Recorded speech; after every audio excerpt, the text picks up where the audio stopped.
War Eagle War Report family, I'm your host, C Dub. Auburn basketball suffered a tough loss as its home streak came to an end against Texas A&M. We'll talk about that game and actually how decent Auburn played in that game, believe it or not. We'll talk about what that means down the road for Auburn basketball and Auburn football. Recruiting is all the rage right now with Junior Day coming up. We'll talk about that and more in the latest edition of the Mid-Week Rapport.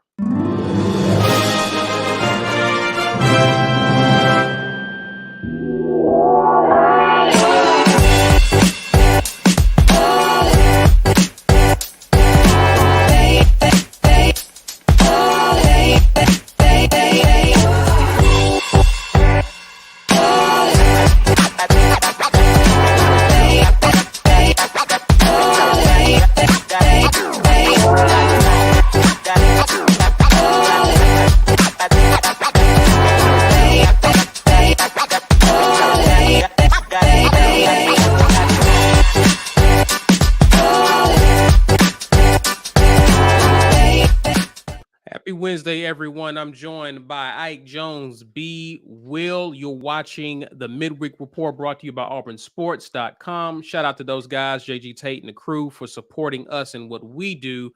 We also want to thank you guys for hanging out with us as well on this Wednesday. Do us a favor, guys. You always do. We got to ask anyway. Share this content on social media and help people to find our content. Help us to find our channel. While you're here, smash that like button. And if you're new, subscribe. Tell family, friends, coworkers, fellow Auburn fans about us so they can subscribe and help us get the 10K subscribers. We're getting really close, inching closer and closer, but we need your help with that. So smash that like button and subscribe. Ike, tell the people why they need to become a member, a patron of the War Report. Yeah, listen, man, membership has its perks. You guys know how I get down doing all these watch the film sessions, doing these morning drops, man. We are out here giving you guys that great membership content, trying to make it worth your money, man. It's only $6 a month to get to patron level. You can rewatch all the film. Supporter level allows you to get in to do the live watch the film sessions. I actually did a session today where it was open to the public, only a member chat, and then the rewatch is all members. So if you are a supporter right now, you do have a watch the film segment that you can go watch right now. I didn't restrict that to anybody but the members on the rewatch, man. But I appreciate everybody who tapped in with me today. But I'm going crazy, and I got some basketball content coming up for you guys. I've been promising that, and I will get to it. Got some Robbie Ashford content coming up. I promising that I'm gonna get to it. Got to be a member to be a part of all of that stuff. If you are a member and you want to gift a membership, you can do that. So go ahead and hit us right now on that live chat area. Gift memberships, you can do that right now. Get your weight up. Hashtag that thing, and you can be entered to win a TWR t-shirt courtesy of War Eagle Oil. WarEagleOil.com is the place you want to go to get all of your motor oil and motor related products. WarEagleOil.com. Hashtag get your weight up to enter the drawing. We'll do that drawing in about an hour. And see, man, it's Thursday. You said Wednesday. I know you used to doing Wednesday stuff, but it's Thursday. Muscle memory. Yeah. Happy Thursday, everyone.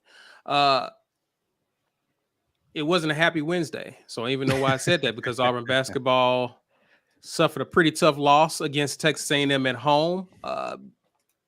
B, thoughts? I'm going to take the bettor's perspective here. As somebody who has bet many college basketball seasons, each sport has its own like rhythm. It has its own like anatomy when it comes to betting seasons, right? I want y'all to think for a moment about college football.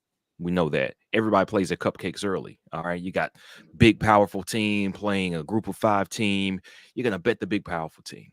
And if you see some chinks in the armor, it's that the big team isn't blowing out the little team like they should be. It's like, man, you shouldn't be struggling with this cupcake team. Man, what's up with you? In college basketball, there's a little bit of that as well. Your non-conference schedule is often littered with teams who can't really compete with you. So you blow them out. You have no idea how good you are until you match up against some quality teams. Now, Bruce Pearl has never been scared to schedule tough opponents out of conference. He will play anybody. He'd probably take us to play the Chicago Bulls if they let us. Hey, they learn from it. And I'm sure they would. But it was a really good test for us to see how we played against Memphis. What was the other loss we had in non-conference? The West Coast trip. USC probably wouldn't have lost if we were completely healthy, to tell you the truth. So I don't really take too much of what that result was. But the Memphis game was a game where they had a legit scorer. We had some defensive lapses. We turned the ball over a little too much. All right. You can still win a game like that, but what you have to have is a scorer to keep pace with their scorer. So we get to conference play. We lose to Georgia. I think Georgia was really just the team kind of out of sorts a little bit. I don't think if we replay Georgia, even at Georgia, I think we win that game today. But the way the college basketball season goes with betting, you usually don't bet. Let me not say that. You can bet whatever you want to. I don't bet heavily in the first 4 weeks of conference play. That's when you find out who is who. You don't know who is who before conference play. You could have some losses, and then conference play comes around, and then everybody starts playing together.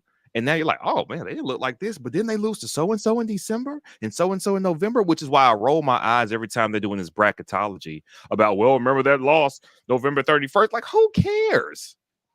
They didn't even know each other. These rosters are flipping over so much. They don't know who they're playing with as far as what they need to do and who they need to be. We're looking at a team where Katie Johnson is getting fewer and fewer minutes every week. Trey Donaldson is the number 2 point guard.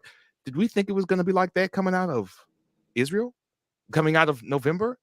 Teams change. What they do changes, and the coaches start figuring out how they want to use these players. And that really all starts to take form in January. Now, February happens. That's when you bet. You know why? Because February is when everybody's got tape on you doing what you think will work. And now the best coaches have to counter it, or they can't. And now you just what you are. You are just what you are in February. January, we were finding ourselves. We had a very easy conference schedule early. We have had a very forgiving conference schedule early. I saw these wins against South Carolina, against Mississippi State and Ole Miss, and even on a slightly injured Arkansas. And I go, okay, we are getting better. And that's what I don't want people to lose sight of. We have improved since we lost to Memphis. Our play has improved. Our play as a team, players are starting to get better. However, our limitations are still our limitations. And the reason we could not beat Texas A&M at home is for those same limitations. We don't have a true scorer to just go get buckets when we need buckets. We still turn the ball over a little too much. And our defense this year is not what it was last year, which is a little, like, even in games we lost last year, we were holding people to like under 65 losing games. Well, definitely under 70.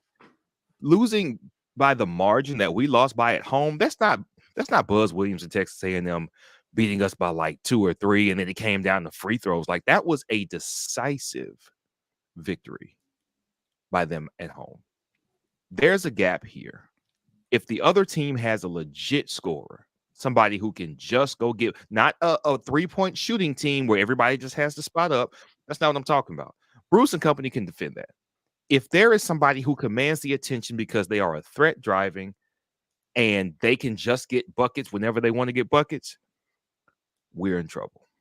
We don't have anybody we don't have a counter shot for that. That's what I'm seeing right now. If I was betting this team, and I did not, and I do not, don't bet the home team. All right. We did bet with B Will. When we first did the video for him, the number 1 rule, do not bet the home team because you were betting with your heart. I would not lose my money based on my heart. I have done it too much. If there's a legit score on the other side of the court, then I'm staying away from us until somebody comes to the forefront, until Flanagan outside shot solidifies and it stabilizes.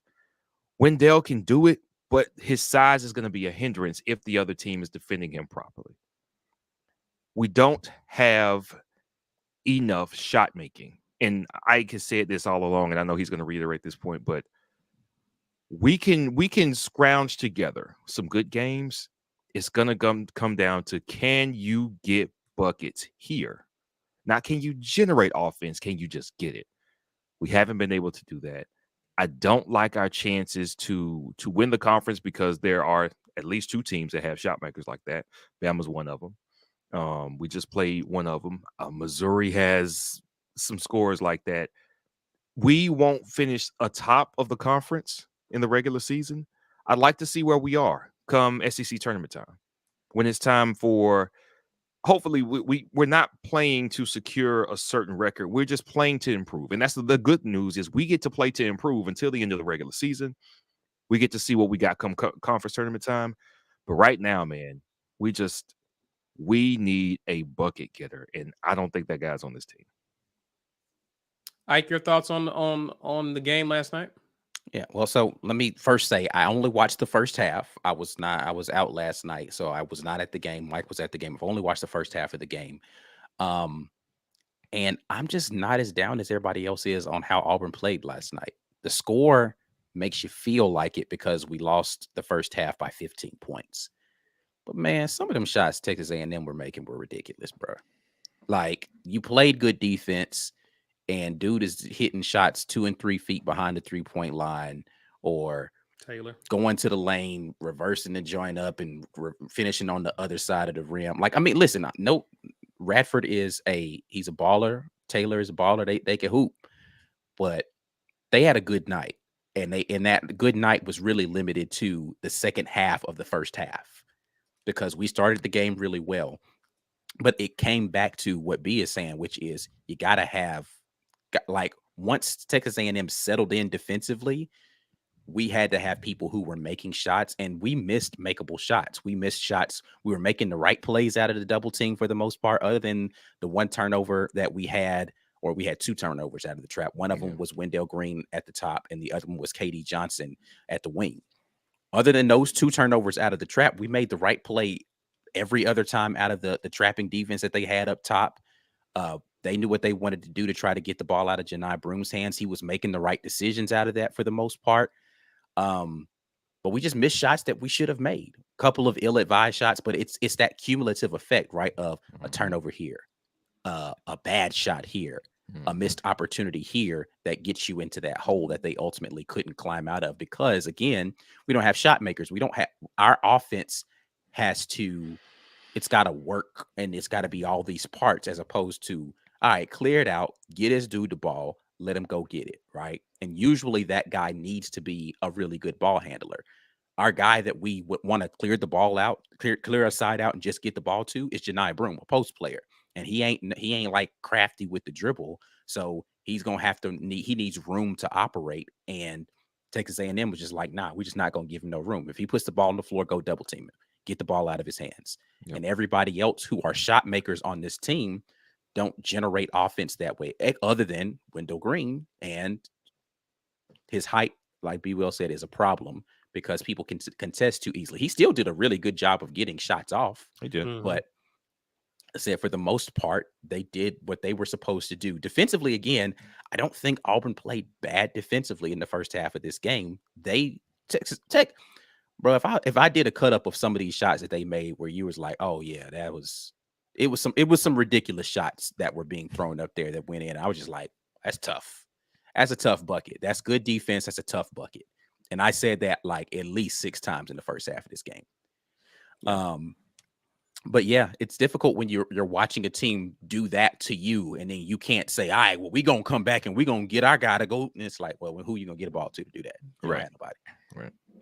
Right. So you've got to play a little bit more stifling on the defensive end in that case. But you got to tip your hat to a team every now and then and say, okay, that was a good shot. Right. Can you do it again? And unfortunately, the answer was yes a couple of them times with Taylor and with Radford. So yeah. How important is the production of a Jalen Williams or even Alan Flanagan when you have teams keying in on a Wendell? Crucial. Allen has to be a guy, like, he had some shots that were definitely makeable that he missed in that first half. Yeah. But he has to be a guy that can get he really needs to be that shot maker, because he can get past just about anybody he wants to. He just got to figure out how to make the shots when he's because let's be real. If I go and I show you a shot chart, or if I did a cut up of 20 Allen Flanigan shots in the last 5 games, I'm guaranteeing you 15 of those 20 are uncontested, or they're late contests, because he's getting that much separation and he can elevate that much higher up above us. Allen Flanigan can get whatever shot he wants. He can. The problem is he can't make them at a high enough clip consistently, but he can get whatever shot because he's that good athletically. He's faster than most people. The only issue I have with Allen is that off arm, his right arm, he clears out or he hooks a little too much, but his speed and athleticism, his jumping ability allows him to get whatever shot he wants. Jalen's another guy who pretty much gets whatever shot he wants because of the pace that he plays with. He slow plays you a lot of times. He'll get to that open 3, pump fake, and go underneath. And he can make, that shot more consistently and get to that mid-range stuff whenever he wants to.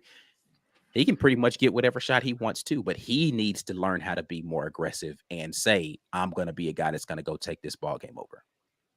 And he had a pretty efficient night, 8.7 assists. I mean, he was efficient with the ball, but in games like this, you really need his scoring production, seeing what A&M was doing and who they were focusing on. Yeah. So, and people are just there again. I think Auburn fans had become used to, in the Final 4 years and all that, of us being able to just turn up offensively out of nowhere. Right. And it's just like, oh, we just can pour in 4 or 5 threes in a row. And we just don't have that kind of team. So when you're not accustomed to it in your mind, that must mean you're terrible. Right. Like, this ain't what I'm used to. So it's got to be awful. And it's like we're somewhere in the middle of that, though. We're not terrible. Right. But no, we're not this fantastic shooting team that we've typically been. We're right here in the middle. And that median point puts you in range of other people a little bit more often than people are comfortable with. So in other words, we shouldn't panic with this. I'm done telling people not to panic. Go ahead, do it. You want to panic?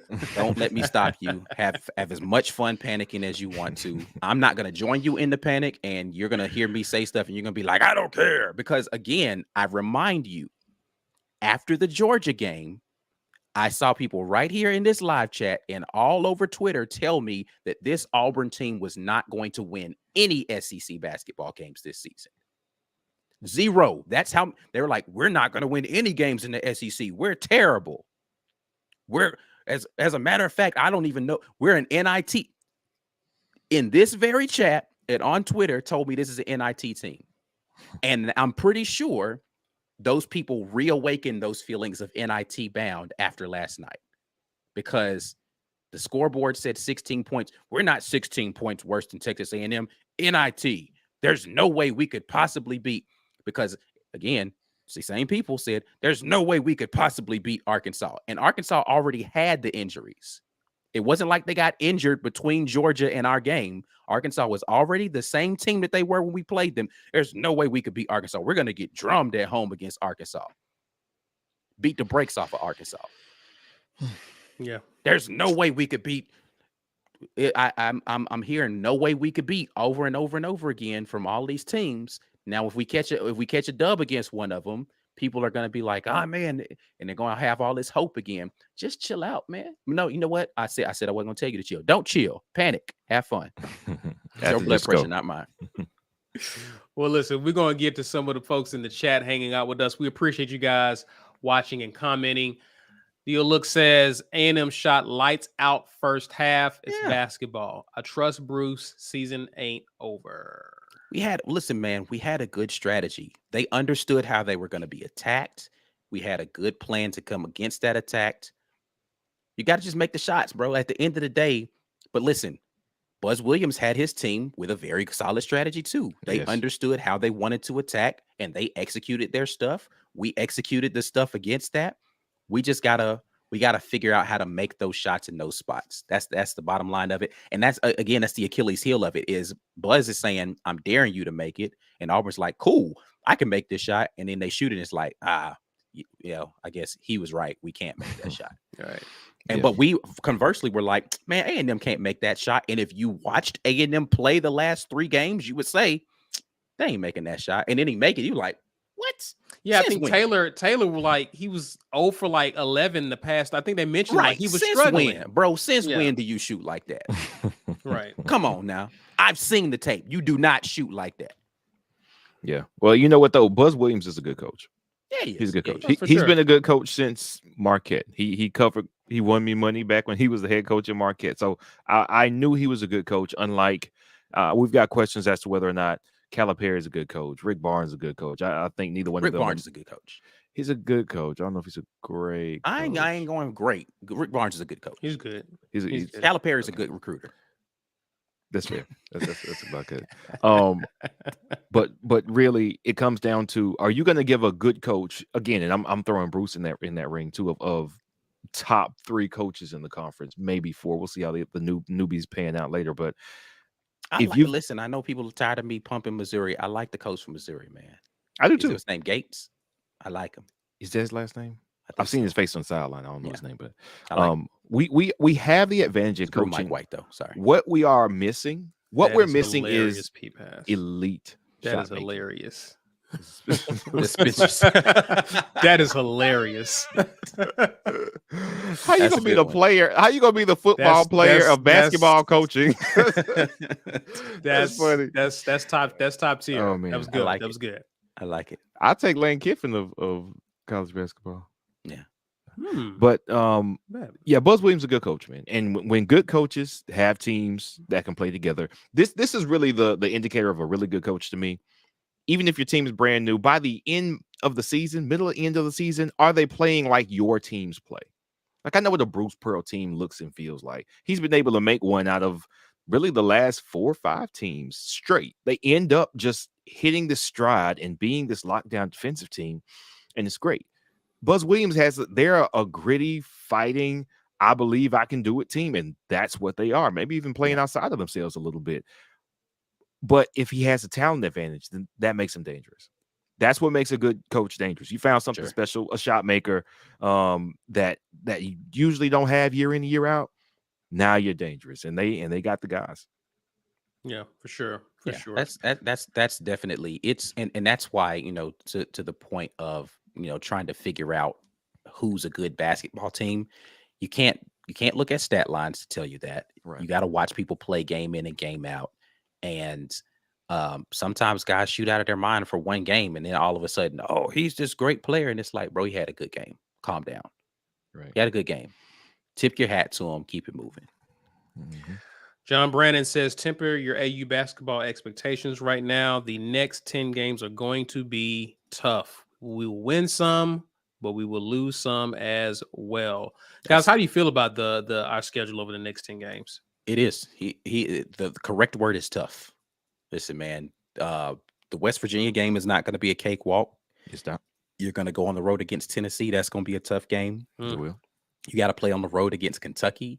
You got to play Bama twice. You got to play Tennessee again back at home. You're going to get Texas A&M again, right? Like you got to play Missouri. You got to go on the road to Vanderbilt.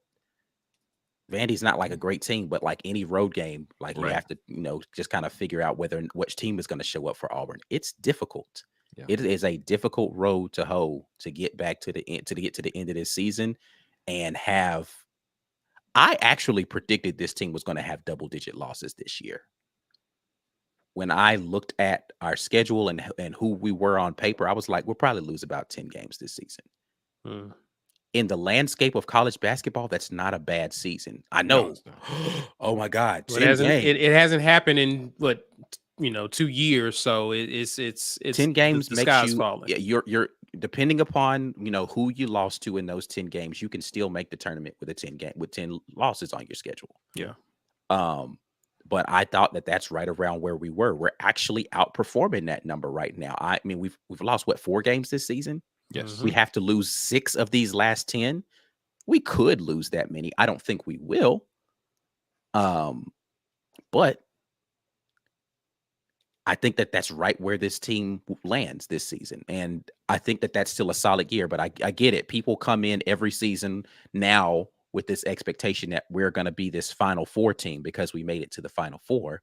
And from a talent perspective, we're not a Final Four team. We're a bubble tournament team. Maybe, you creep into like a 7th seed. If you finish strong, you have a run in the tournament, and then you improve your stuff a little bit. SEC tournament, you may improve your stock going into NCAAs a little bit.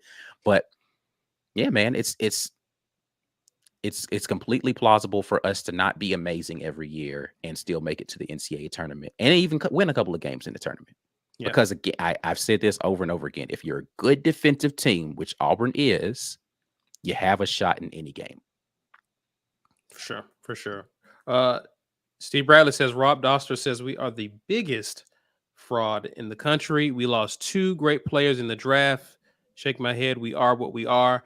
I think that's a bit harsh. I think that's overblown. Biggest fraud in the country. That's a bit harsh. But what I will say is one of the things that have allowed us to John Brannon's recent comment was temper our expectations is because we thought our freshmen would be much further along than what they are. And I think that's been the story of Auburn basketball. The biggest downfall of this basketball team is the lack of productivity that you're getting from Johan Traore and Chance Westry. When you thought that you could get 10 to 12 quality minutes from both of those guys this year. Yeah. And so it changes the entire outlook for what you have as far as depth is concerned, because you're thinking to yourself that, man, we could go 11, maybe even 12 deep and just keep funneling quality players out there. You got another big guard that can handle the ball and a Chance Westry. You're thinking when A&M does what they did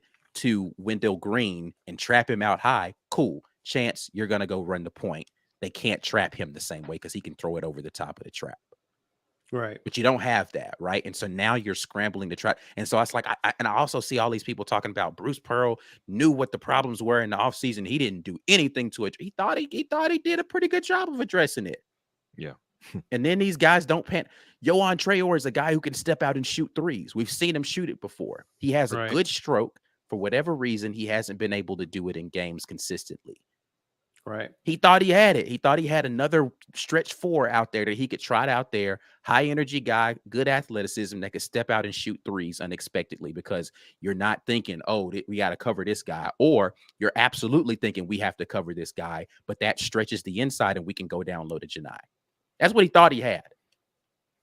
There's no way anybody watched this team play in Israel and said to themselves, man, we're going to suck.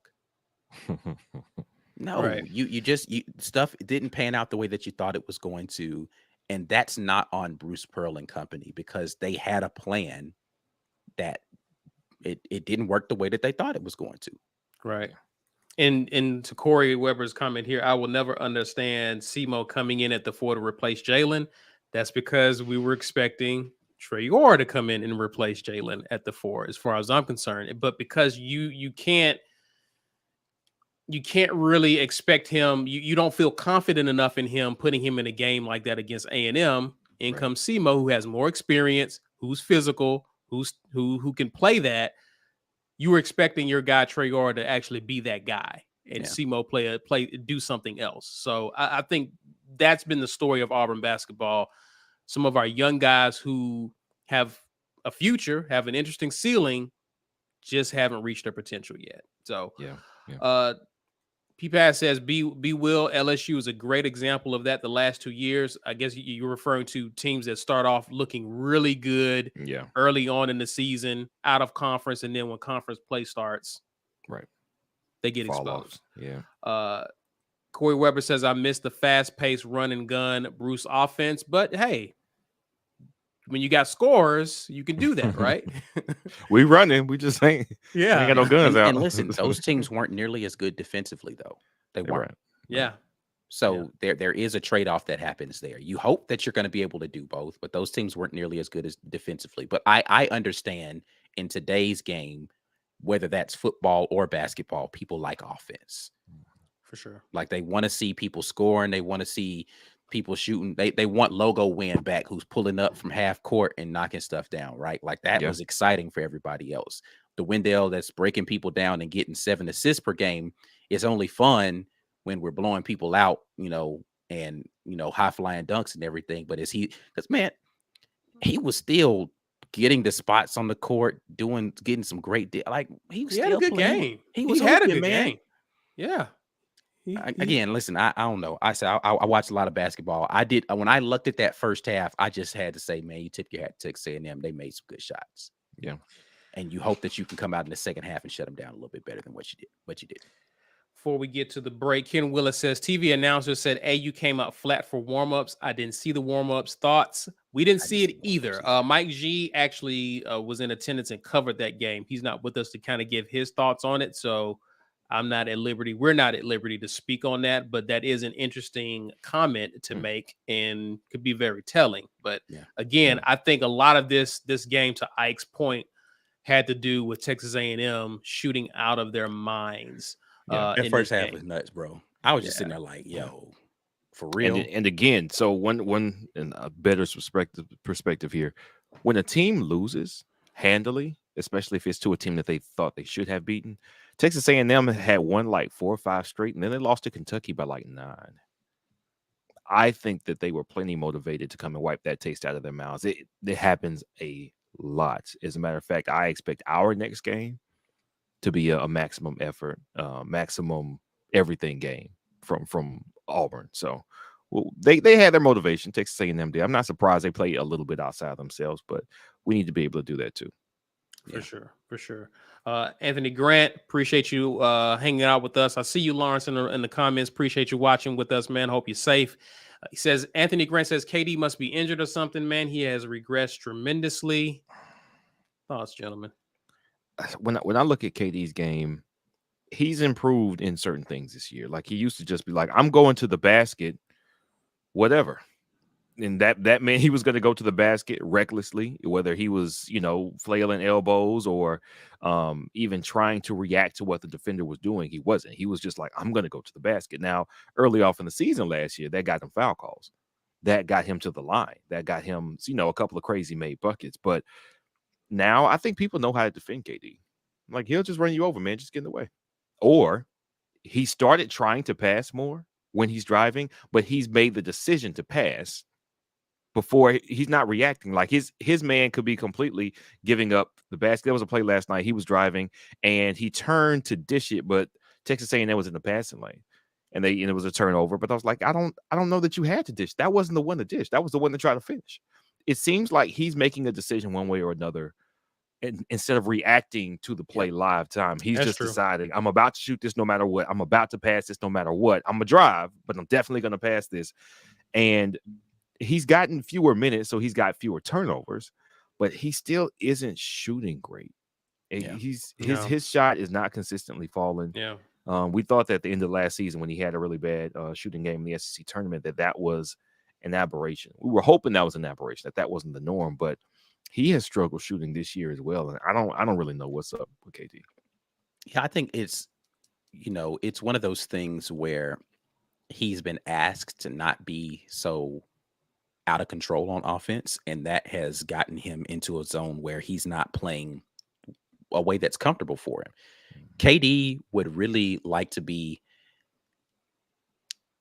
in an offense that would allow him to be the primary ball handler, but be a score first guard, right? Like he would love to play pick and roll, pick and pop situations where I'm going to go out here and I'm going to get a bucket, ISO ball. Like KD wants to be a guy who's just like, clear it out and let me go get a bucket. But we don't really do that very much until late shot clock Wendell Green, right? But KD wants to be that guy that does that. And the issue is that Green is a guy who can be a playmaker out of that spot. KD is a shot taker out of that spot. Right. But you can't just be a primary shot taker, because people start to say, all right, cool. We know he's going to shoot, stick and stay, right? Or we're just going to double late and make him force up a bad shot. You can't do that with Green. What you can do is trap to get the ball out of it, which is what they're saying. We can't let Green be a decision maker. We got to get the ball out of his hands. KD, they're like, okay, put the ball in his hands, make him take a shot. And he's got to prove that he can Make make him that take a stuff tough shot. confidently knock down tough shots. Yeah, for sure. Anthony comes back and says, we've had some misfortune. And we were talking about Bruce addressing the roster. He says, we've had some unfortunate mishaps with our roster as well. The kid at Creighton decommitted because of Desi Seals committing to us, but ended up going elsewhere, and they are both balling right now. Yeah, listen, man, we wanted we tried to get Julian Phillips. That didn't happen. Who was the kid that went to the G League? Henderson? Scoot Henderson. Yeah. He was supposed to be coming down. That didn't happen. Desi Seals was supposed to be coming. That didn't, right? And so again, like this idea that Bruce didn't try to address it. These boys are scorers. He tried to go get line all them dudes up. I just said score. Yeah, that was the target for sure in the offseason. Yeah. I want to go get scorers that can just go get buckets. And Desi Seal was like the academic transfer, the same thing as Grayson McCall. Like the credits didn't transfer. Yeah. It's not like he didn't want to come here. Jalen Green was a couple of years ago. I'm talking about this past season with Scoot right now. Yeah. But it's that same thing where it's like, yeah, he understood what he needed to be able to get. He just tried to go get something different when he had to pivot. And I think he pivoted well, right? To go pick up Traore when he finished the LSU situation. Because you thought you had a double machine in him. And then you try to, and then you land Chance Westry, and you're thinking to yourself, okay, now I got a wing guy. Wing that can play on the ball, and he can play with pace, and he can be a playmaker for us off the ball. It ain't been that, man. It ain't been that. So you end up with freaking what's your boy's name? What's your boy B. Will. Leo Berman. You end up with Leor. He has a name. Now he hasn't. That is your boy, huh? Yeah. Okay. You end up with Leor Berman as your alternate guy that can come in, who can shoot, but he doesn't really offer you much in ball handling. He doesn't offer you as anything on the defensive end to shut guys down. He just gives you effort and shot and open shots. Hey man, y'all saw him hit that one off the dribble though, didn't it? This man dribbled. He put it on the floor, pulled up, and shot a shot. He can shoot, bro. Like, listen, I'm not taking nothing away from that man's ability to shoot the basketball. I'm happy for him. Yeah. But we need more. We need more. Where's it going to come from? Guys, you are watching the Midweek Rapport on a Thursday, a special Thursday. Do us a favor, share this content, guys. Smash the like button, subscribe, tell a friend so we can get our subscribers closer to 10K. We greatly appreciate it. Let's pay some bills and acknowledge our sponsors. This edition of the War Report is made possible by our generous sponsors. AuburnSports.com. For news and notes on all things Auburn sports, head over to AuburnSports.com. Athletic Architects. For young athletes looking to secure their financial future, let Athletic Architects help you to build your financial house. Head over to BuildTheHouse.com. And our giveaway sponsor, War Eagle Oil. War Eagle Oil is your #1 place for all of your motor oil and related products. For more information, visit WarEagleOil.com. Thanks to War Eagle Oil for sponsoring today's giveaway, which we will get to in just a minute. But thanks to all the sponsors of the War Report. You can be a sponsor in a way, $6 at a time or $4 at a time. Whatever way makes your budget happy, we appreciate that. It's only that much per month. So for the cost of like a Happy Meal, you can support the War Report every month, and we definitely will appreciate that support. Great content coming for you. If you're a film guy, if you're a film gal, then we've got good content for you. If you enjoy watching or learning more details about the game, your boy Ike Jones got you covered. I got a lot of film out there. Somebody asked me this earlier this week. Yes, if you join today, you can go back and watch all of the previous film reviews that I've ever done. So you can get your feel of watching me talk about any kind of film that you want to, and probably be bored to death. Like I did like an hour and a half live today on like the first 10 minutes or something of the second half of a Baylor defensive strategy game. Great stuff. Yeah. So a lot. I just sat there and talked through a bunch of stuff. It's a live thing, so you guys get to ask me questions about stuff, and we're just in here talking ball, man. So I enjoy it. If you are a member and you want to be able to gift a membership, you can do that right now from the live chat. So go ahead and hook somebody else up with their first month of membership on you. We're giving away a TWR t-shirt today. Hashtag get your weight up in the live chat to be able to be a part of the drawing, sponsored by War Eagle Oil. Hashtag get your weight up right now in the live chat, and we'll do that drawing here in about 20 minutes. If you want to listen in audio format to anything, hit up the Auburn Express powered by the War Report rebroadcast of stuff like we're doing with the morning drop, or you got your audio only, meaning the only place you're going to hear this is on the audio podcast spaces. So stuff like the Amen Corner, stuff like Lobtown, if you want to talk more basketball, and stuff like Mike, Mac, and memes. Good content going out there, audio only. So you guys tap in with us there. The Auburn Express powered by the War Report. Before we shift gears, gentlemen, and discuss football, let's grab one more comment from our guy Lawrence here. Appreciate you hanging out with us. He says, my beef is with Flanny, Zep, and KD. Question, do y'all feel like Zep be holding back his scoring? I think all three of those guys are people who are not realizing the potential that they have as scorers, and the offense needs it. Zep isn't really a shot creation guy, but he showed me something in that Arkansas game when he put Pinion in the hurt locker for 3 straight possessions. I was like, okay, Zep got a little step back bag. I want to see him get to it a little bit more often. Listen, this is actually a thing. So I haven't played other than intramural ball when I was in college down at Auburn. I haven't played in some church league stuff when I got back here to Birmingham. I haven't played organized basketball since middle school, right? Or ninth grade year, right? And this was a problem for me when I played in games. I could hoop, like I could actually play ball. But when I got into games, in my mind, I was like, run the offense. This is what you're supposed to do right here. Instead of saying, all right, cool, I got the ball on the wing, I can go get a bucket right now. I wasn't thinking score. I was thinking run the offense, go play hard on defense, right? I never got into my playground bag ever because there was a disconnect with me too in that regard. I never got into my playground bag when I got into regular games because I wasn't a starter, right? And I didn't feel like I had the liberty to go out there and do that. I was like, I'm gonna be a team player. We're gonna go out here, we're gonna play hard. And I did. I played great defense when I was in the game. I ran the offense well, but I just never got into my bag when I got into games because that just wasn't my mindset. I didn't have a mindset to be like, all right, man, I'm finna go out here and hoop.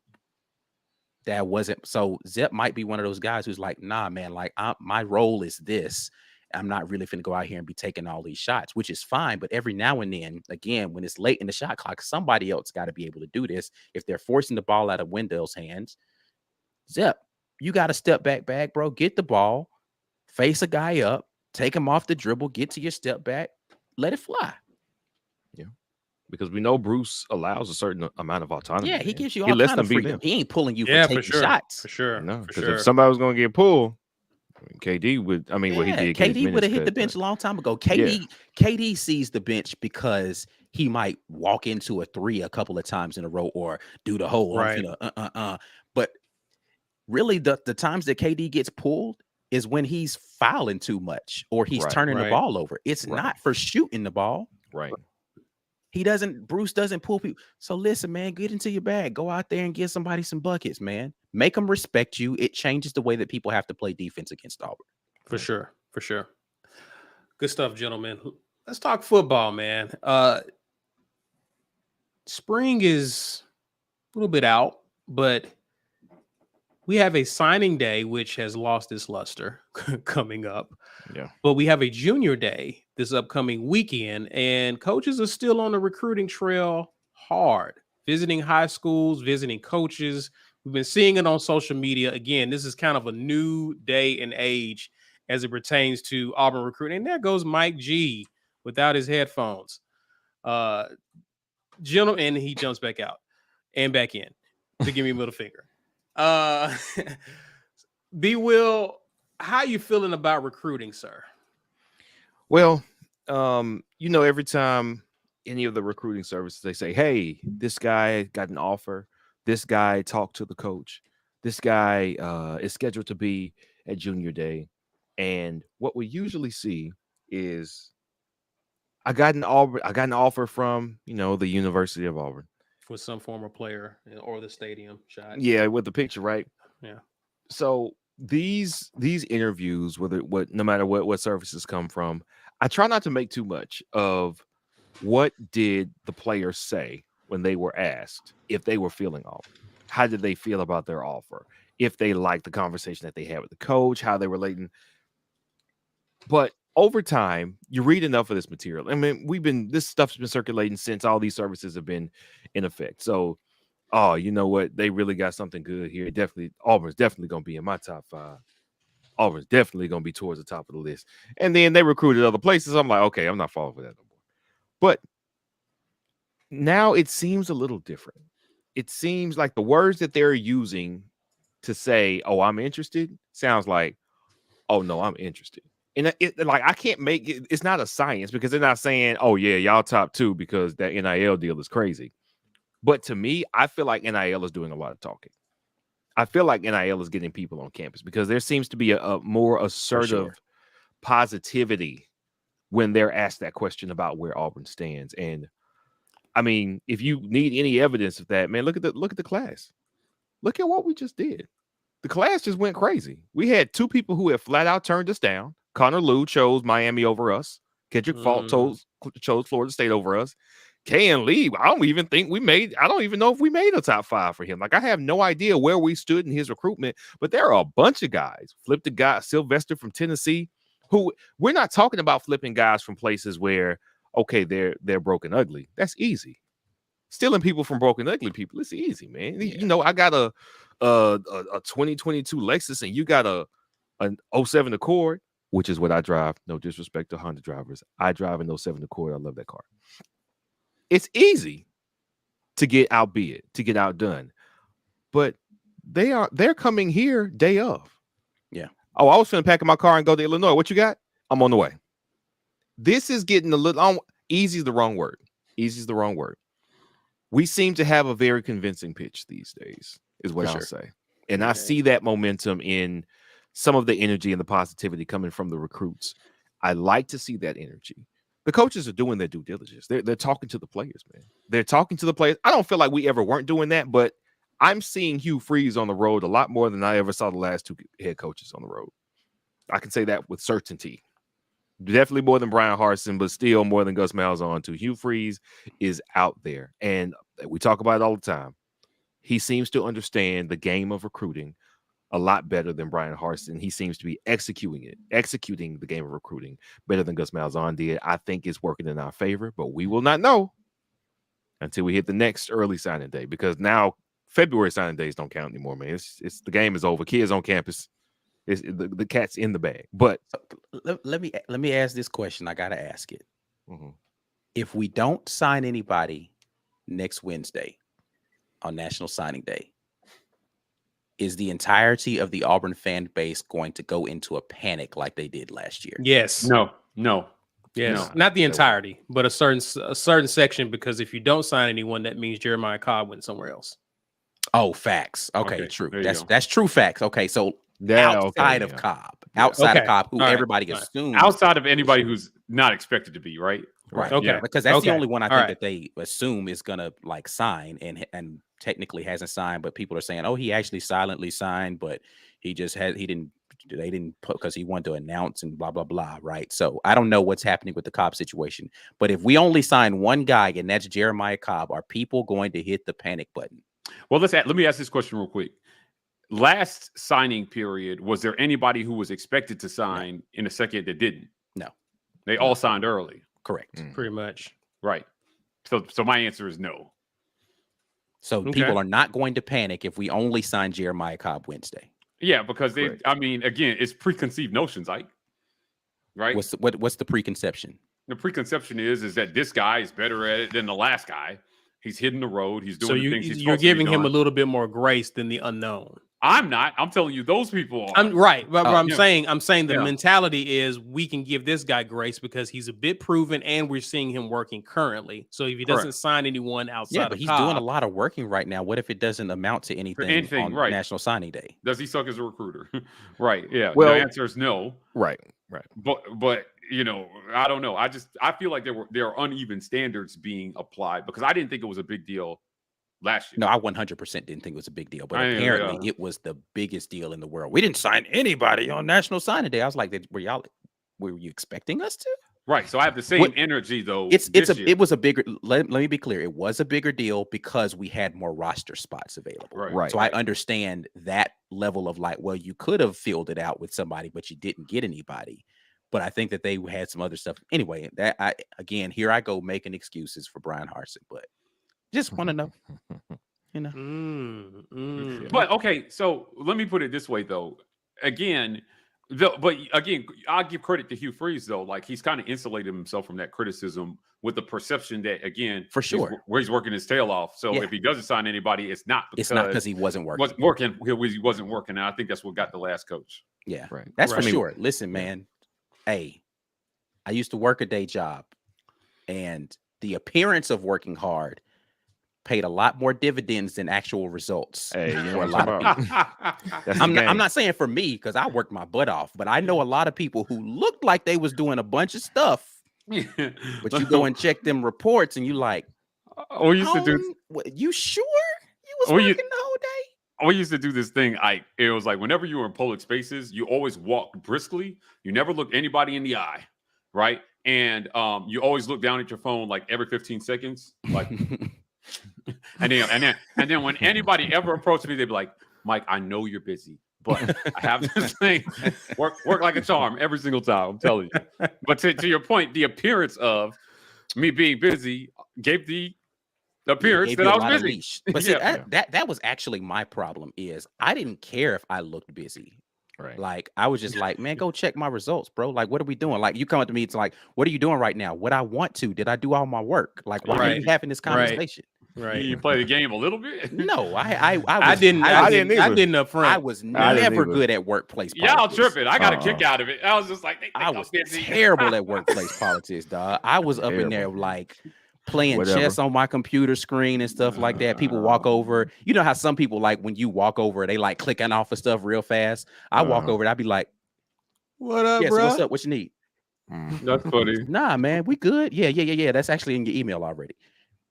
Yeah. Do you know what do you know what Windows key D does?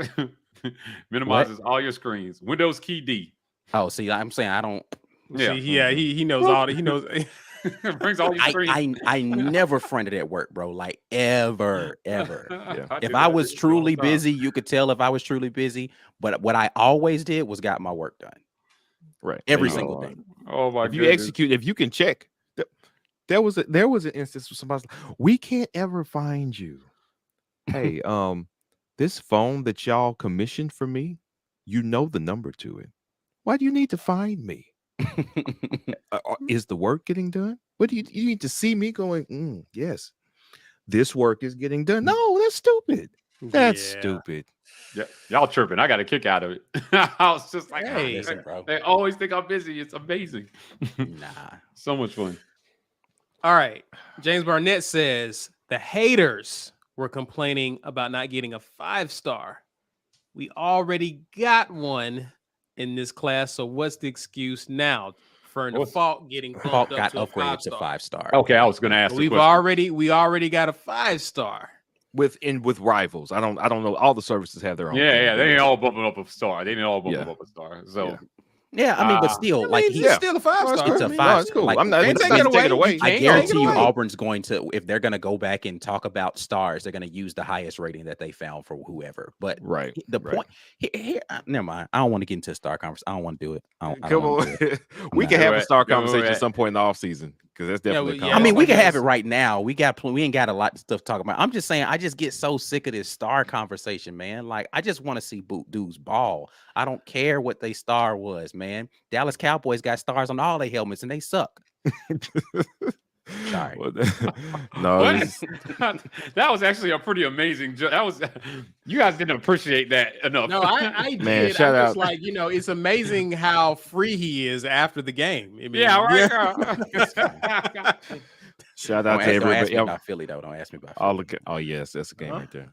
All the Cowboys fans, man, my apologies to you for I had no apologies for I you. bet so hard against the Cowboys in that game. Damn, Prescott. Look at San Fran. I double down on that, boy. Oh man. man. So what's a successful class in Hugh Freeze's first recruiting class? It's done. What's a successful Is rank? it not successful already? No. What's considered for the upcoming? I mean, I said full recruiting cycle. Oh, so you're talking about next cycle. Next one. Oh, What's considered successful? For where are we right him now? Considering 16. Right. 18, depending on who you're looking at. All right, so let's take the lowest one, 18. Top 20. We're top 20. Top We're 20 top 20. class in like a couple of months' time. Ooh, that's rough, bro. You gotta crack the top 10, right? Well, you know what? It's gonna depend on. I would give him top 12. He's got to be I bored. think He's he got could to be be top bordering. 10. I think top 10 easily. And the reason Easily. I'm saying easily is because, again, I am making the assumption that NIL is doing some heavy lifting, combined with a renewed energy and vigor for recruiting from head coach Hugh Freeze and the rest of the staff. The reason I say top 10 easily is because On to Victory has to continue to be funded by the fans, by the businesses, by everybody who's chipping in for that monthly payment. If that's coming in and the money keeps getting to the athletes, then the next cycle, it's not up to the coach to say, man, I'm going to pay you so-and-so. They're going to say, here's a person that played your position. That was your ranking. Here's what they did on the field, and that's how much he got. I'm just saying. It's we literally as fans have a say in how powerful our collective can be in attracting talent to the team. If we do it, there's not gonna be a limit to what we can do. I think if you gave you freezing them a whole cycle, we probably would have got some of those Carver boys. At least one of them. I think we get at least one of them. Maybe they were a package deal, I'm not sure. But you listen, man, money talks. You're talking about the ability to change these players' fortunes immediately. What their families can do, how their families are living. For some players, that is the ultimate. That's the deciding factor. Relationships matter too. Relationships matter. On the field, product matters. Development matters. We're Auburn. I don't think we're ever going to have a problem with if we are going to be playing good football, the players will be good as well. And they'll go on to the league because we're too big a program to be doing well and not get players to the league. If we're going to be playing well, players are going to go to the league. That's going to solve itself. Are you taking care of these players the absolute best you can? By that, I mean NIL. By that, I mean they're not getting into some nonsense while they're here. Then we're going to get the talent. We're going to get the talent. I say top 10 class. I'm not going to be disappointed if it's like 11 or 12, but I definitely think we can be looking at top 10. But the question is, what is expected? What is a good class, right? That's the question. That's the question that you're asking, right? Is what is a good class? Not what do you expect it to be? Like, what's a good class? If it's lower than this number, you'd say to yourself, "Man, they didn't do well." Or this was what, or you just kind of expect from them. You're indifferent. What makes you become indifferent about this class? Indifferent about 2024. The next class, the 2024 recruiting class. What makes me indifferent about classes is needs not being met. And that was always my gripe with Gus Malzahn classes. High numbers, but needs not being met. We're not signing left and right tackles in classes, but somehow we got a number 11 class. It doesn't make sense to me. This system is stupid. If I can need 5 offensive line bodies and I got 1, but somehow I'm in the top 10. No, I'm not in the top 10. That doesn't make sense to me. Evaluation and needs being met. So there's not a number for that. So I'm like, all right, you telling me, yeah, these are the stars and this is the ranking. That doesn't mean nothing to me, man. I watched 8, 9, number 10, number 11, number 12 classes come in here, and we are scraping the bottom of the barrel for somebody to play quality running back for a couple of years under Gus. to play quarterback for a couple of years. The second string quarterback for us behind Bo was a guy who played baseball. And then he left and played at like Division III football. Like we aren't this thing was off. And I hope we never get back to that point again. But it's not just a numerical number. It is, do we need this position? How much are we filling the coffers at this position that we need? That's what I'm looking like. What happened at offensive line? You can do that. You can do that for any position that has a severe need. And I don't care what the ranking on the class is. Fill the needs with talent and then let the numbers fall where they may. I'm going to only disagree in that I expect both. If you're the better programs are doing both. They're filling needs and they're getting stars. Right. So if you're competing with Nick Saban, you're doing both, right? This whole thing where we found the diamond in the rough, that's good every once in a while. But at some point, you just have to be able to get the obvious talent at the place that you need that is the highest rated. You should be competing. Right. You should be competing on every level, both on stars and filling your needs. Now, that will have a lot to do with what they put on the field as well. Right. If Hugh Freeze goes 6-6 next year, hell, Brian Harsin did that year one. Yeah. I don't think it's going to be a good look. Now, I don't expect that at all. So I don't expect that. I think he's going to do better than that. And I think maybe not easily, but I think it's reasonable to expect him to do better than that. So, yeah, I think it's both. I think we have been accustomed to one or the other. Right. But the truth is he should be able to do both by year two to some extent. Right. And maybe not a bunch of 5 stars, but, like highly rated 4 stars should be normal. So to what extent? What's your number, Mike? Like the number for a successful class? Yeah. Or if this class is ranked below 12, it's failure to me. Gotcha. Okay. That's why I expect top 10. That's why I say it. I expect top 10. Yeah. Like if he's bordering top 10, I'm fine with that. If he's bordering top 10, because again, you got to remember the separation between some of these classes is like it's razor thin. It's man, it's so razor thin. So if you're around 12 or 11, I'm not really giving you that. I'm not going to take your lunch money for that. So, but if he's 18 again, yeah, I don't know. What I want to see, guys, is talented kids in our own state. I want to see us get those guys, because what we were seeing is not only was Alabama getting them, but you were seeing Clemson get them. You would see Georgia come in and get them. You would see Florida come in and get them. Like, we got to cut that out. Like that's over with. That's done with. Yeah. And especially if it's filling a need. Like I'm tired of seeing guys who don't go to Bama but leave and go somewhere else. Yeah. Like that should be over with. A lot of that though is baked into, like, it's hard to get talent in the state until you start beating Bama a little bit more, because a lot of those kids grow up being Bama fans. And if they can't go to Bama, they're not going to Auburn because they're fans of Alabama. So it's not like I just want to go to the best school. No, if it's not Bama, I'm not staying in state. I'm going somewhere else. And so we got to start winning the Iron Bowl a little bit more often. And then those kids grow up being Auburn fans a little bit more, because it's like, oh, they're actually competitive with this team. But that battle happens on the field a little bit more than it does Florida recruiting. Competitive. I mean, so to that point, Ike, so we beat Bama in 2013. We give them hell in 2014. How many players did we beat Bama for in the next 2 cycles? Yeah, I was going to go there. Let's be clear. We've already acknowledged this.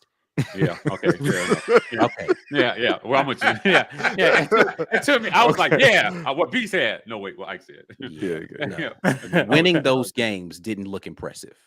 They did. It's one of those. You're happy with the win, but I'm talking about beating them. Yeah, it wasn't domination, though. Yeah, I'm talking about going out there and beating them.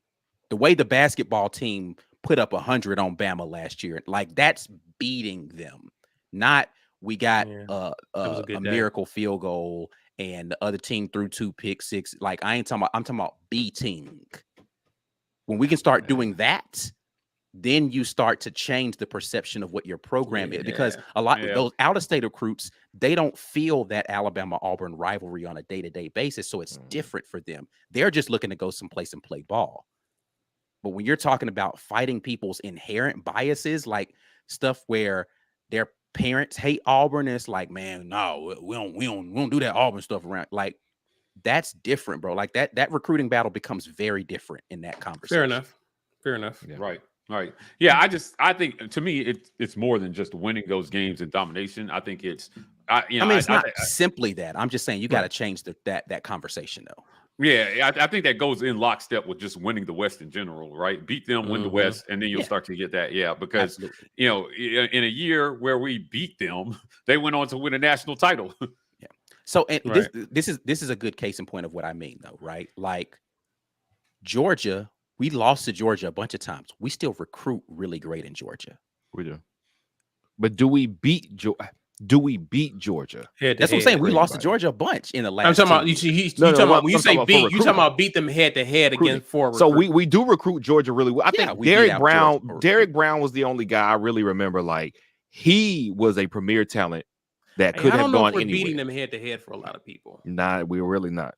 I think Not a Georgia's lot of people. Georgia's listen, so the numbers talent. are out. We ain't beating nobody. Georgia's so head-to-head for a lot of talent people. rich is that you can just go in there and just get But whoever. so is don't go to Georgia. Alabama. I'm saying the point is those kids that leave the state of Georgia, we have an opportunity to beat other teams for them.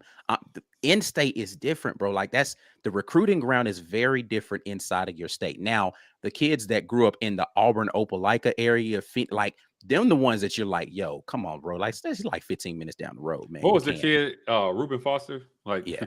you can't lose your Reuben Foster. Right. You can't like that. Yeah. There's no reason why somebody in your backyard gets snapped. Rashawn Evans. Yeah, now if it's dudes in Birmingham, I get it. Like we live in Birmingham. We know it's a bunch of Bama fans here in Birmingham. So it's like a lot of those kids grow up being Bama fans. So if it ain't Bama, I ain't staying in state. But I ain't going to Auburn. That's how that's a lot of their mentality. Auburn ain't even really getting a shot unless they felt disrespected by Bama. Where it's like, oh, so I ain't good enough to come. I got y'all. Now it's a personal thing, and I want to be. I got a chip, and so I'm going to the rival to play it. But like, man, a lot of them folks, they families will disown them if they go put on the Auburn uniform, bro. Like you ain't gonna have a bunch of Carlson brothers. We've seen some of the signing days where people didn't pick Bama or a certain school and what the family would do. Yeah. Let me grab some of these real quick before we get to the drawing. Corey Dubb says only took Ike 4 days to talk ish about my Cowboys. Yes, here we are. It's the game. He was going to talk ish about the Cowboys regardless, right? Ike? Hey man, if we had lost the game, I still would talk. Yeah. So it's let's just be clear. It's just sweeter that they won. Yeah. Gotcha. Hearing some of you guys, Brad Browning says top 10 validates that he was the right guy. Anything less, people are going to start to question. Interesting. I understand that people will feel this way. James Burnett says if I didn't we say I win understand why. I said I understand that they will. You understand? No, that they will. I was just thinking about the comment myself. That's all. Yeah. If we win big this upcoming year, I will say top 5. I mean, Okay. when you say win big, I mean, what let's you gotta quantify what does winning big mean? Do you mean winning the West? You mean winning the SEC? wins. You win going to a freaking conference play? I mean, the playoff? Like, what's big winning? Maybe. Because I mean, heck, if you go to the playoffs, yeah, you could get a top 5 team the next year.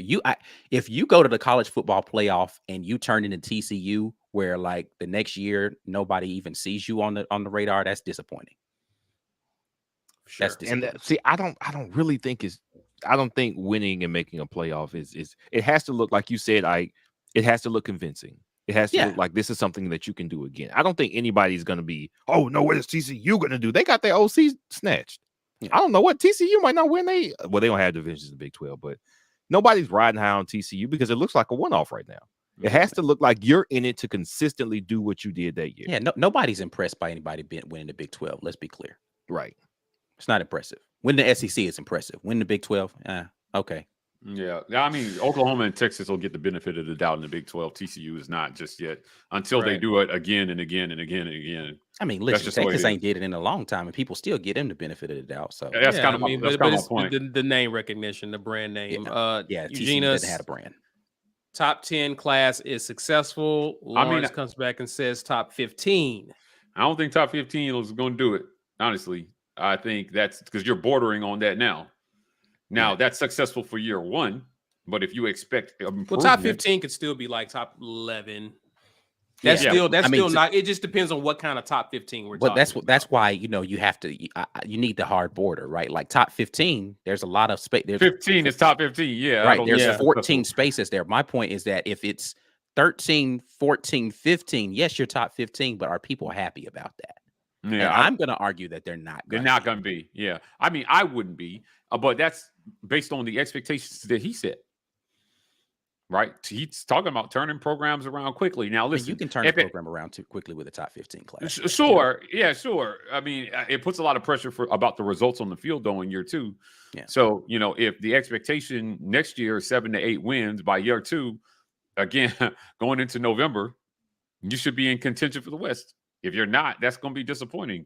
Or you're going to have to go work magic in the transfer portal again. Yeah, again, it's just, I don't know. The rankings are becoming increasingly complicated to me with the transfer portal and all this other stuff that you have going on with how kids are jumping schools. It's becoming really hard to rank how coaches are doing in recruiting. Yeah. Right, to truly rank it. And it was before, honestly. Like, it was never an exact science before unless you had a top 5 class. Those guys at the top 5 are getting like the best, the can't miss players. Everybody after that, it's completely subjective, if you ask me. You're right, for sure. Lawrence Robinson asked, "How much do we rely on the transfer portal next class?" I think that's to be determined, right? As much as is needed, because and it depends on who's in the portal. What do you need at the time, and depends on who you lose. Yeah, depends on who you lose too. Yeah, if there is a dynamic player in the portal transferring for some inexplicable reason, you go after that guy, right? Yeah. So it just depends on needs and timing and who's in the portal, I think. So I don't know that we can answer that question necessarily right now, but as much as is needed. For sure. Well, let's we're kind of running over. Let's get to the giveaway. We're giving away a TWR shirt courtesy of War Eagle Oil. You already know what to do. Hashtag get your weight up to enter to win. Of course, we're not waiting. Ike's ready to draw. Do it, man. Do it. Let's do it. Let's see who we are giving away a shirt to. You got to be present to win in that shirt. Hugh Rayleigh. What up, Hugh?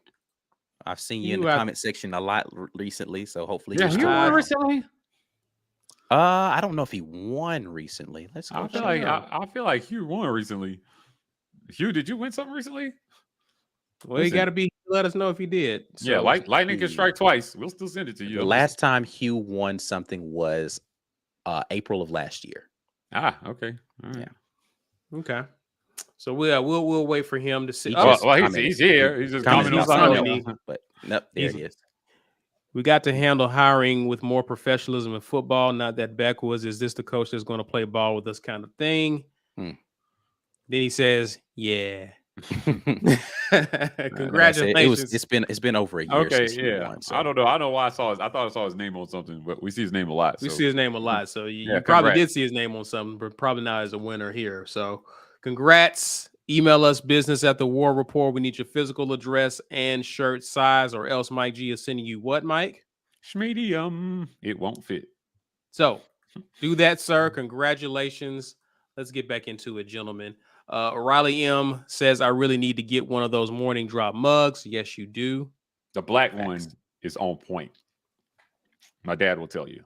I actually just made a tumbler too that's in the store, the morning drop tumbler. So nice. If you're not a coffee drinker and you want some other kind of thing, some other vessel, there's a tumbler there now. It's a black one with the same black design.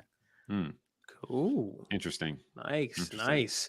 Valencia says, "Met Coach Garrett last night and mentioned the War Report to Coach Garrett." Valencia, you're out here doing the Lord's work. We like the evangelism. That's what I like. Spreading the gospel. Yes, there you Coach Garrett. There you go. Speaking of, we were the first to report on his hiring, for the record. The War Report coming through with the breaking news. Yes, and people gave you credit for it. People gave you credit. It's us. We're the War Report. Yeah. We're the War Report. Speaking of merch, Rich Mathis says, "I saw one of your hats come into my dealership in Huntsville. I said, I like the hat. I listen all the time." The other guy said, "I love that show." What? Yes, that's amazing. Yeah. I love that story. Thanks, Rich. Beautiful Thanks for sharing stuff. that. Thanks for sharing that. Thanks for watching. Wesley Hilson says, War Eagle, War Report family. Sorry, I'm late. The oldest was home from college today, and I was happy to take her to dinner. That's beautiful stuff, Wesley. Family guy. Glad you're hanging out with us. Glad you got to see the oldest. Beautiful stuff. Glad you're here with us. Damien says, if you were putting together a generic recruiting pitch, what are you prioritizing? What is important to most of these recruits? NIL, coaching philosophy, get you to the NFL, playing time, wins, losses. What will you prioritize to a recruit? I mean, so NIL is not going to be the priority. I think that's difficult, right? Because what you really need to find out is what matters to that kid, right? It's not really about what I want to pitch to him. It's about what matters to him, right? So in certain places, it's going to be playing time, right? In certain positions, I should say, it's going to be playing time because we need difference makers right now at your spot. You can be that guy. I say that's what you're going to go in and you're going to lean into that really hard. And then wins and losses too. It's got to combine with philosophically how what you do from a skill set position or perspective matches with what we need, right? Like you're a guy that does this. That's perfect for our defense. That's perfect for our offense. That's perfect for our special teams, whatever it's going to be, right? Like we need a guy like you right here. You can show them that kind of stuff. And then you get to tout stuff like, and we get guys money and we get you to the NFL, right? So I think the NIL and the NFL stuff has to be an and those first two or those other two things need to be what you lead with, because number one, you can't lead with NIL. You can't say we can get you paid, right? So you can talk about it if they ask questions about it. Yeah, we've got a great NIL program. Look at what this guy's been able to do. Look at what this guy's been able to do. But what I want to talk to you about is how you fit in with this team philosophically. How do you fit in with this team as far as the playing style? So. Yeah. Until you get a couple trophies, and then you could be like, hey, we can go win a couple of them and I can get you to the league.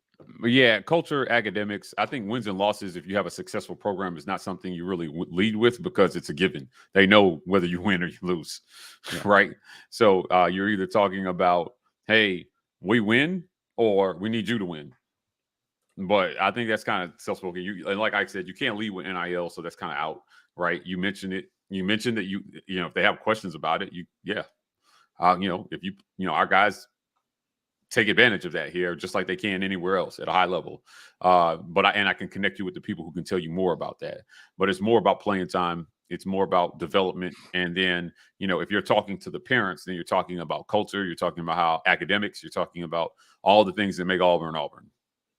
So, I think that it's different from school to school. Like Auburn has something different to sell than other schools do. Right. I mean, Saban, his recruiting pitch has become somewhat easy, I think. Right. Yeah. He didn't have is too, man. Yeah. It's just like we win. So if you come here, you're going to compete for a job. And if you win, you're going to be the best of the best because that's who you're going up against. Easy. Right now, let's talk about development, and our guys go to the NFL, and he can fast forward his conversation to other things down the road, right? Because there are more things. All the other things are more obvious. At Auburn, it's less obvious. So you have to sell that those things are either on the way, or we need you to get those things. So it's a little bit more complicated. Win more ball games, and your recruiting pitch becomes easier, and then that whole list of things is just very easy to talk about.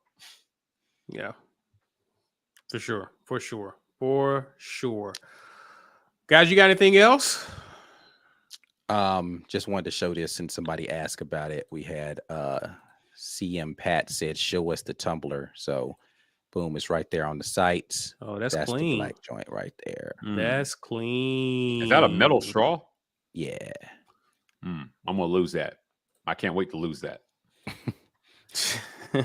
So there you go, man. That's available right now on the site, so you guys can go and cop one of them if you want. If you're not a coffee drinker and you want some alternative, I got you. Nice. Nice. That tumbler's hot. Yeah, I'm definitely mad to get onto that. But it's got a straw, so it'll keep things cold as well too. Yeah. So you don't have to put coffee in. You drink coffee though, right, Mike? Oh yeah, definitely. There's going to be coffee in it. There's not going to be drinking it through a straw. That's why I said I was going that's- to lose it because I'm gonna take it out so I can drink the coffee and then I'm gonna forget. That's what the straw crazy is. if you drink coffee through a straw. Like Yeah, that, for sure. Yeah, That's you're crazy. You're definitely a psychopath or a terrorist. Through a metal straw at that, right? Yeah, Like yeah. I'm not drinking hot liquid through a metal straw. Yeah. Yeah. Concentrate the heat right on the middle of your tongue. Yeah. Oh no, thanks. man, hilarious. Yikes. Good show, gentlemen. Ike, tell the people what they need to be doing now that we're in the off season. Hey, membership has its perks, and I am throwing video out there to you at least one per week. I was on a tear where I did like 3 of them in 1 week to give myself some buffer time. So I'm gonna try to at least do 1 per week from now until I run out of stuff to talk about. But listen, as long as there are basketball games and football games that I can get my hands on, we will talk about it.